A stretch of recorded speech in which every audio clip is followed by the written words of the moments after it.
নমস্কার, আমি অভিলাষ। আবারও একটি নতুন ভিডিওতে আপনাদের সকলকে জানাই স্বাগত। আজকের এই ভিডিওটি আমার 3 নম্বর মাটির কাজে।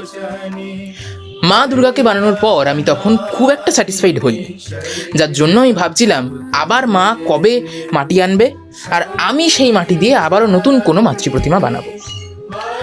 অবশেষে বেশ অনেক দিন পর আমার মা মাটি খুঁজে আনায় আমি ভাবতে বসি কোন ঠাকুর বানালে সবচেয়ে ভালো হবে।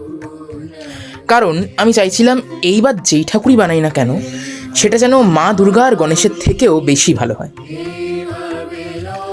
অনেক ভাবার পর মনে হলো আমি এবার এমন কিছু বানাবো যেটা সহজও এবং দেখতেও ভালো হবে, এমন কোনো ঠাকুর। অবশেষে সেটার আইডিয়াও আমার মাই দিয়ে দিল এবং বলল কালীঘাটের কালীমাকে বানানোর কথা। ইউটিউবে বেশ কিছু টিউটোরিয়াল দেখে কিছু রিসার্চ করে অবশেষে বসে পড়লাম কাজে।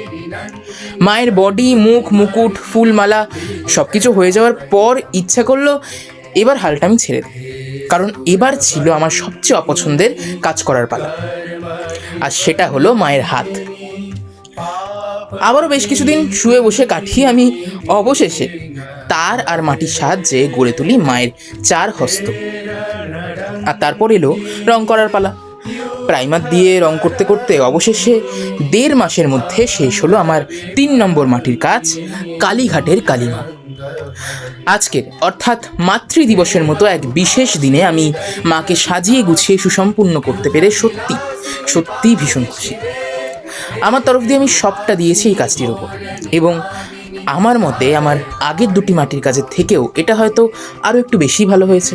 তবে তোমরাই এবার দেখে জানিও তোমাদের আমার এই কাজটি কেমন লাগলো।